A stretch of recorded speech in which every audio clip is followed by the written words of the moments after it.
नमस्कार दोस्तों। स्वागत है आपका मेरे चैनल टीएमए ज्ञान पर।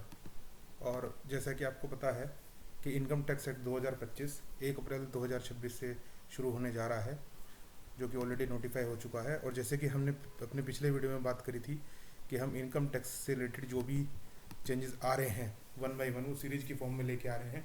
तो मेरी पिछली सीरीज वो थी जो general changes income tax act में हुए हैं, बेसिक चेंजेस क्या क्या हुए हैं उसके बारे में थी। और अब जो है अगली मेरी सीरीज़ है ये है इनकम फ्रॉम सैलरीज से रिलेटेड, कि इनकम फ्रॉम सैलरीज में क्या क्या मेन चेंजेस आए हैं उसके बारे में बात करेंगे। तो जैसे कि दोस्तों आपको पता है कि सैलरी हेड में होने वाली इनकम, जिसमें कि basic salary, dearness allowance, perquisites, perks जिन्हें पर्क्स बोलते हैं शॉर्ट फॉर्म में, इसके अलावा retirement benefits, profit in lieu of salary, इस तरह की चीज़ें जो हैं इनकम टैक्स में सैलरी हेड में टैक्सेबल होती हैं।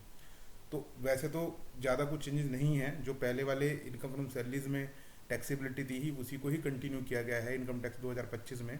लेकिन जो मेजर चेंजेस आए हैं वो आए हैं अलाउंसेस में और परक्यूजिट्स में, और एक दो चेंजेस आए हैं जो रिटायरमेंट बेनिफिट में है। तो वन बाय वन बात करेंगे। तो हम कंपेरेटिव स्टडी देखेंगे कि पहले क्या था इनकम टैक्स एक्ट 1961 में और इनकम टैक्स 2025 में उसमें क्या चेंज हुआ है। तो सबसे पहले दोस्तों हम अलाउंसेस की बात करते हैं। तो इसमें हमने इस वाले वीडियो में वही टॉपिक कवर किए हैं, वही चेंजेस कवर किए हैं जिसमें कि इनकम टैक्स एक्ट 2025 में चेंज आया है। इसका मतलब बाकी चीज़ें एज इट इज़ हैं। हाँ, और दूसरी बात यह है कि आने वाले टाइम में यदि और कोई चेंजेस इसके अंदर होता है, जब इनकम टैक्स एक्ट पूरी तरीके से एप्लीकेबल हो जाएगा, नोटिफाई हो जाएगा, उसमें बाद में यदि कोई चेंजेस आते हैं तो उनको हम अगली सीरीज में कवर करते रहेंगे। तो आइए दोस्तों वीडियो को शुरू करते हैं। अब इसमें हम सबसे पहले देखते हैं कि हमारे अलाउंसेस में क्या क्या चेंजेस हुए हैं। तो सबसे जो इंपॉर्टेंट चेंज है वो हाउस रेंट अलाउंस जो मिलता है। हाउस रेंट अलाउंस पहले सेक्शन 10 सब सेक्शन 13A में कवर होता था। और यदि किसी एम्प्लॉय को अपने एम्प्लॉयर से ऐसा एक अलाउंस मिलता है जो कि उसके हाउस रेंट की जो है पूर्ति करता है, और हाउस रेंट जो पे करता है उसके बदले मिलता है, तो वो टैक्सेबल होता है। लेकिन उसमें इस तरीके से टैक्सेबिलिटी होती थी पहले। मतलब हम पहले क्या करते थे, या जितना एक्चुअल रेंट उसको मिला है वो ले लेते थे। दूसरा 40% of basic salary plus DA, ये दूसरी कंडीशन होती थी। 50% हम तब लेते थे यदि उसका हाउस सिचुएटेड होता था मुंबई, दिल्ली, कोलकाता और चेन्नई में, तो 50% ऑफ सैलरी लिया जाता था। और तीसरी कंडीशन थी rent paid minus 10% of basic salary plus DA. तो इन तीनों में जो भी कम आएगा वो टैक्स से एग्जम्प्ट हो जाएगा, बाकी अमाउंट जो है टैक्सेबल हो जाएगा। अब सेक्शन चेंज हुआ है, सेक्शन 11 इनकम टैक्स एक्ट 2025 में, जो कि टैक्सेबिलिटी इस तरीके से डिसाइड करता है एक्चुअल HRA रिसीव्ड, दूसरा 40% of basic salary plus DA, या 50% अगर हाउस सिचुएटेड है मुंबई, दिल्ली, चेन्नई, कोलकाता, हैदराबाद, बेंगलोर, पुणे और अहमदाबाद।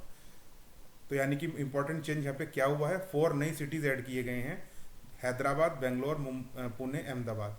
तो यानी कि इस तरीके से जो हमारी टोटल सिटीज़ हो गई हैं जहाँ पे 50% की सीलिंग लिमिट आएगी वो है दिल्ली, कोलकाता, चेन्नई, मुंबई, हैदराबाद, बेंगलोर, पुणे और अहमदाबाद।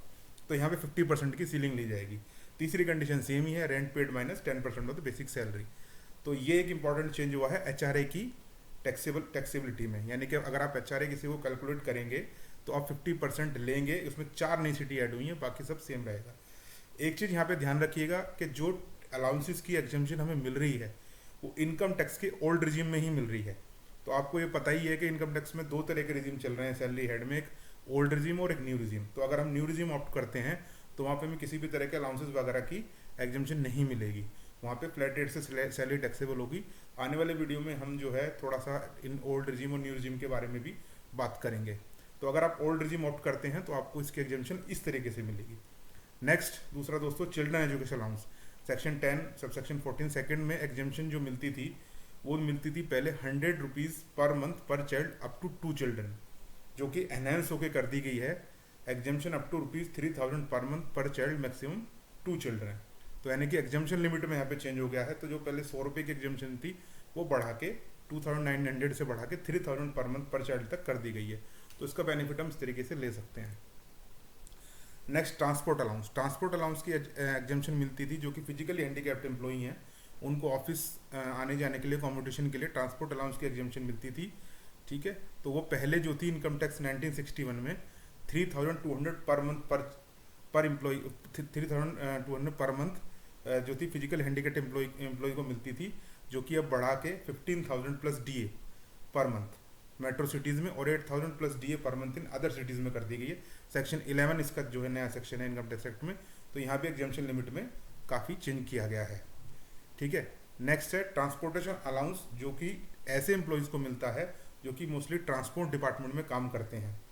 तो वहाँ पे उनको जो है उनकी सैलरी जो वो अपने ट्रांसपोर्ट जो अपना खर्च करते हैं अपना उसका ट्रांसपोर्टेशन एक्सपेंडिचर का 70% ऑफ द अलाउंस या मैक्सिमम 10,000 पर मंथ की एग्जेम्पशन मिलती है, जो कि अब बढ़ा के 70% ऑफ द अलाउंस या मैक्सिमम 20,000 पर मंथ के अकॉर्डिंग मिलेगी। तो यानी यहाँ भी एग्जेम्पशन में चेंज हुआ है, तो ये भी एक वेलकमिंग चेंज है। अगर कोई ट्रांसपोर्ट डिपार्टमेंट से जुड़े हुए एम्प्लॉई हैं और उनको कोई ऐसा अलाउंस मिलता है जो उनकी ट्रांसपोर्ट रिलेटेड ड्यूटी में या पर्सनल एक्सपेंडिचर के रूप में होता है, तो 70% of the allowance up to maximum 10,000 presently मिलता था, जो कि बढ़ के 70% of the allowance up to 25,000 per month हो गया। तो यहाँ भी एक एग्जेम्पशन लिमिट में चेंज आया है। नेक्स्ट एक एग्जेम्पशन जो है अलाउंस की ऐड करी गई है, जो कि प्रीवियसली इनकम टैक्स 1961 में नहीं थी। तो वो क्या है, यदि कोई एम्प्लॉई एक जगह से दूसरी जगह ट्रांसफ़र होता है और वो कुछ एक्सपेंडिचर अपने बियर करता है ट्रांसफ़र से रिलेटेड, यानी कि जो पर्सनल फाइनेंस सामान वगैरह हैं वो इधर से उधर ले जाना है, उसको अपना घर शिफ्ट करना है, तो उस पर जो खर्चा होता है, तो उसके लिए पहले कोई एग्जेम्पशन पुराने वाले इनकम टैक्स एक्ट में नहीं मिलती थी।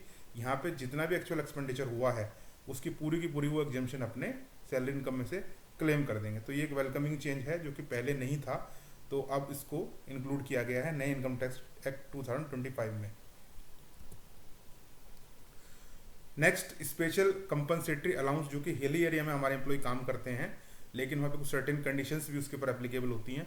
तो वहाँ पे एग्जेम्पशन पहले जो मिलती थी 300 से 7,000 पर मंथ तक मिलती थी, according to various income tax के जो डिपार्टमेंट के सर्कुलर्स वगैरह इशू होते हैं उसके अकॉर्डिंग 300 से 7,000 पर मंथ तक उसकी एग्जेम्पशन मिलती थी, जो कि अब बढ़ा के 1,000 पर मंथ से 7,000 पर मंथ तक कर दी गई है।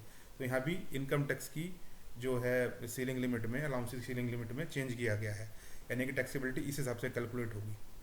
नेक्स्ट जो हमारे एम्प्लॉय बॉर्डर एरिया अलाउंस या रिमोट लोकेशन या डिस्टर्ब्ड एरिया में काम करते हैं जहाँ की वर्किंग कंडीशन बहुत टफ होती हैं, तो वहाँ पे 200 पर मंथ से लेके 1,300 पर मंथ तक एग्जेम्पशन ओल्ड इनकम टैक्स में अलाउड होती थी, जो कि अब बिल्कुल ख़त्म कर दी गई है, यानी कि बिल्कुल डिलीट कर दी गई है। इस तरह की कोई एग्जेम्पशन नए इनकम टैक्स एक्ट में अलाउड नहीं होगी। तो ये अलाउंसेस से रिलेटेड चेंजेस हैं। अब जो इसका मतलब जो पुराने अलाउंसेस है, कन्वेंस अलाउंस है या और कोई ऐसा अलाउंस मिलता है, डेपुटेशन अलाउंस मिलता है, वो सारे अलाउंस एज रहेंगे, उसमें कोई चेंज नहीं किया गया है। तो मेजर जो चेंजेस आए थे अलाउंसेस में वो हमने यहाँ कवर किए हैं। मे बी कुछ और चेंजेस आए या कुछ और अमेंडमेंट्स हों आने वाले टाइम में, तो उनको हम अगले वीडियो में कवर करेंगे। ठीक है, तो अब आते हैं परक्यूजिट्स पे। परक्यूजिट्स में क्या क्या चेंजेस हुए हैं। तो परक्यूजिट्स को शॉर्ट फॉर्म में पर्क्स बोलते हैं, यानी कि ये वो चीज़ें होती हैं जो आपकी सैलरी में, जो आपकी इनकम फ्रॉम सैलरी में काउंट होती हैं, लेकिन वो आपकी सैलरी में बेसिक सैलरी और अलाउंसेस से अलग हटके होती हैं। वो कुछ बेनिफिट्स के तौर पे मिलती हैं। ठीक है, तो काफ़ी सारे अलाउंसेस मिलते हैं। जो जिन अलाउंसेस में चेंजेस आया है वो हमने यहाँ पर कवर किया है। यदि आपको अपने एम्प्लॉयर से सैलरी के साथ कोई फ्री गिफ्ट वाउचर्स, टोकन या कोई कूपन मिलता है on the occasion of festival या किसी अदर ओकेजन पे, तो उसकी पहले जो एग्जेम्पशन लिमिट थी इनकम टैक्स एक्ट 1961 में, वो 5,000 के हिसाब से मिलती थी, यानी कि 5,000 तक का यदि कोई आपको गिफ्ट या टोकन वगैरह मिला है तो एग्जेम्प्ट था। अब उसकी लिमिट बढ़ा के 15,000 कर दी गई है। तो एक लिमिट में काफ़ी चाहिए, यानी कि 10,000 तक का इसमें इंक्रीज़ किया गया है। यदि अगर आपको कोई ऐसा गिफ्ट टोकन किसी सर्टेन ओकेजन पे, किसी फेस्टिवल पे या किसी और ओकेजन पे स्पेशली आपको मिलता है, तो वो 15,000 तक एग्जेम्प्ट रहेगा, पहले जो कि 5,000 था। तो ये काफ़ी अच्छा चेंज हुआ है, 10,000 का इसके अंदर इंक्रीज़ किया गया है। अगर आपको ड्यूरिंग ऑफिस आवर्स में फ्री मील की फैसिलिटी मिलती है या कोई मील्स वाउचर मिलते हैं, यानी कि ड्यूरिंग ऑफिस आवर्स के आपको या तो फैसिलिटी एम्प्लॉयर प्रोवाइड करा रहा है मील की, आपको फ्री ऑफ कॉस्ट मील मिलता है, खाना मिलता है, फूड मिलता है, या फिर आपको एम्प्लॉयर की तरफ से, एम्प्लॉयर के यहाँ तो कुछ नहीं मिलता लेकिन आपको बाहर के लिए कुछ वाउचर्स मिल जाते हैं ताकि आप बाहर जाके खा सकते हैं। तो पहले जो लिमिट थी इनकम टैक्स एक्ट 1961 में 50 रुपीज़ पर मील थी, जो कि अब बढ़ा के 200 पर मील कर दी गई है। तो यानी कि 150 रुपीज़ पर मील का एनहेंसमेंट किया गया है। तो ये भी चेंज हुआ है लिमिट में और काफ़ी अच्छा चेंजेस हुआ है। तो अब आप का जो है पहले जो 50 रुपीज़ पर मील था वो बढ़ के 200 रुपीज़ पर मील तक की एग्जेम्पशन मिलेगी, यानी कि इसके ऊपर अगर एम्प्लॉयर से कुछ मिलता है तो वो टैक्सेबल होगा। ठीक है, मान लीजिए अगर एम्प्लॉयर आपको 300 रुपीज़ पर मील दे रहा है तो वो 100 रुपीज़ के हिसाब से टैक्सेबल हो जाएगा। नेक्स्ट फ्री एजुकेशन फैसिलिटी, अगर आपका एम्प्लॉयर या तो किसी एम्प्लॉय को या उसके बच्चों को कोई फ्री एजुकेशन फैसिलिटी प्रोवाइड कर रहा है किसी प्राइवेट इंस्टीट्यूट्स में, तो पहले जो लिमिट चल रही थी इनकम टैक्स एक्ट 1961 में, वो 1000 रुपीज़ पर मंथ पर चाइल्ड थी, जो कि बढ़ के हो गई है 3000 रुपीज़ पर मंथ पर चाइल्ड। तो यानी कि 2000 का इंक्रीज यहाँ भी हुआ है। तो ये पर क्यूट में एक चेंजेस हुआ है एजुकेशन फैसिलिटी से रिलेटेड। तो 2000 रुपये का इसके अंदर चेंज हुआ। अब नई लिमिट 3000 पर मंथ पर चाइल्ड होगी। इससे ऊपर यदि कुछ मिलता है तो वो टैक्सेबल होगा। नेक्स्ट, अगर एम्प्लॉयर से एम्प्लॉय को इंटरेस्ट फ्री लोन मिलता है या कंसेशनल रेट पे कोई लोन मिलता है जो कि मेडिकल ट्रीटमेंट के लिए है, तो उस केस में अभी करंटली जो है 20,000 रुपीज़ तक का अगर यदि कोई ऐसा लोन मिलता है तो वो एम्प्लॉय के लिए टैक्स फ्री पर यूनिट नहीं माना जाता। अब उसकी लिमिट बढ़ा के ₹2 लाख कर दी गई, यानी कि 2 लाख रुपये तक का कोई ऐसा लोन अगर एम्प्लॉयर से एम्प्लॉय को मिला है जो कि कंसेशनल रेट पे है या विदाउट एनी इंटरेस्ट मिला है, और वो किसी स्पेसिफाइड डिसीज़ के लिए या मेडिकल ट्रीटमेंट के लिए है, तो उसमें अब 2 लाख रुपये तक का अगर वो कोई लोन है तो कोई टैक्स नहीं लगेगा। तो यहाँ भी लिमिट में चेंज हुआ है। नेक्स्ट, मोटर कार फैसिलिटी, अगर किसी एम्प्लॉय को अपने एम्प्लॉयर से मोटर कार की फैसिलिटी मिलती है तो उसकी टैक्सेबिलिटी दोस्तों दो तरीके से होती है कि कार ऑफिस ने प्रोवाइड करी है, पार्टली ऑफिशियल यूज़ के लिए आ रही है, पार्टली पर्सनल यूज़ के लिए आ रही है, लेकिन उसके जो खर्चे हैं वो या तो एम्प्लॉयर बियर कर रहा है या फिर बियर एम्प्लॉय कर रहा है, लेकिन ऑफिस उसको रिम्बर्स कर देता है। तो उस केस में क्या कंडीशन है? और एक कंडीशन और है, एक छोटी कार और एक बड़ी कार का कंसेप्ट चलता है।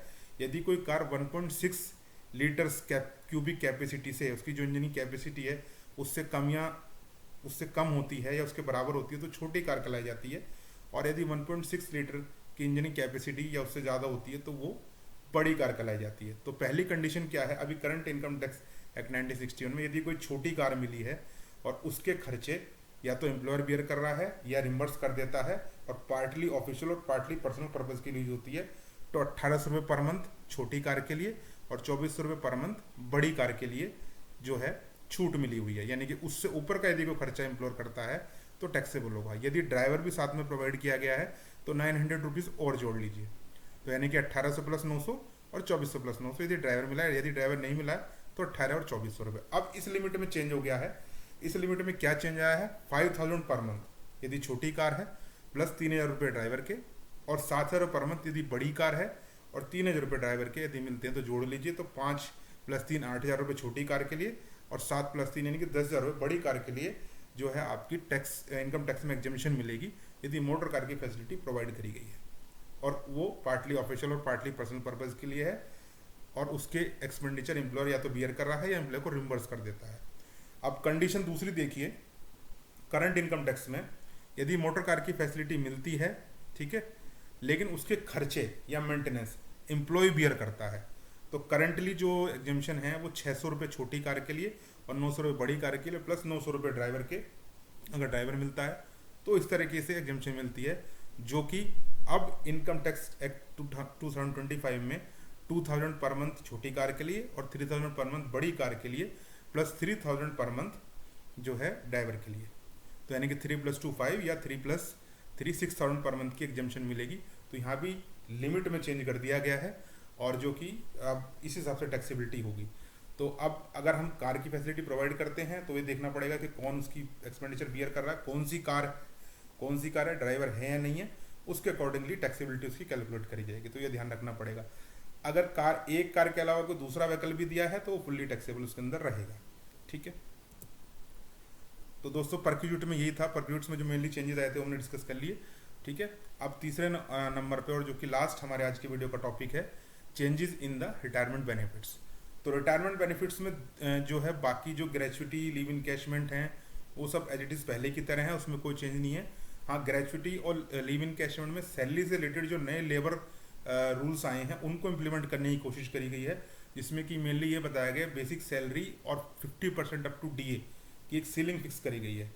तो इस तरह के जो लेबर रिलेटेड चेंजेस हैं, लेबर कोड रिलेटेड चेंजेस हैं, उसके लिए हम अगले कोई वीडियो उसमें बनाएंगे, उसमें डिस्कस करेंगे। फिलहाल जो हमारे रिटायरमेंट बेनिफिट में चेंज आया है वो क्या है? यदि किसी एम्प्लॉय को पेंशन मिलती है रिटायरमेंट के बाद, तो पहले क्या था, अगर वो उस पेंशन को कम्यूट करा लेते, कम्यूट मतलब अपनी पेंशन में से कुछ पोर्शन वो एक लमसम अमाउंट ले लेते हैं तो उसका यदि गवर्नमेंट एम्प्लॉई है तो फुल्ली एग्जम्प्ट हो जाता था। अगर नॉन गवर्नमेंट एम्प्लॉई है तो एग्जम्पशन 1/3 मिलती थी यदि उसको ग्रेचुटी मिलती है, और यदि ग्रेचुटी नहीं मिलती तो 1/2 of the total commuted pension exemption मिलती थी। अब क्या चेंज आया है, चाहे पेंशन किसी भी एम्प्लॉय को मिले, कि वो गवर्नमेंट हो या नॉन गवर्नमेंट हो, और यदि उसने उसको कम्यूट करा लिया है तो फुल्ली एग्जम्प्ट है, यानी कि उसमें कोई भी टैक्स नहीं लगेगा। तो ये एक अच्छा काफ़ी चेंज आया है कि यदि हम कम्यूट करा लेते हैं पेंशन को और किसी भी कैटेगरी के एम्प्लॉई हैं, गवर्नमेंट या नॉन गवर्नमेंट, तो हमें जो है टैक्स में से एग्जम्पशन मिलेगी। दूसरा, फैमिली पेंशन में लिमिट में चेंज आया है। फैमिली पेंशन में पहले था एग्जम्पशन अवेलेबल थी 1/3 ऑफ द पेंशन अमाउंट या 15,000, जो भी दोनों में कम हो। अब इसमें चेंज करके हो गया 1/3 ऑफ द पेंशन और 25,000, जो भी दोनों में कम हो उसकी एग्जम्पशन मिलेगी। तो यानी कि लिमिट के अंदर चेंज आया, तो ये भी वेलकमिंग चेंज है। तो दोस्तों आज के वीडियो में इतना ही। आज हमने जो डिस्कस किया अलाउंसेस पे क्या क्या चेंजेस आए हैं, मेनली जो मोटे मोटे चेंजेस आए हैं, दूसरा परक्यूजिट्स पे, और तीसरा जो है हमारा रिटायरमेंट बेनिफिट पे क्या चेंजेस आए हैं। तो आशा करता हूँ ये वीडियो आपको पसंद आया होगा। ठीक है, अगली सीरीज में हम इनकम फ्रॉम हाउस प्रॉपर्टी से रिलेटेड नए इनकम टैक्स एक्ट में क्या चेंजेस आए हैं उसको डिस्कस करेंगे। तो आप मेरे वीडियो बने रहिए और मेरे चैनल को सब्सक्राइब करके लाइक कर दीजिए।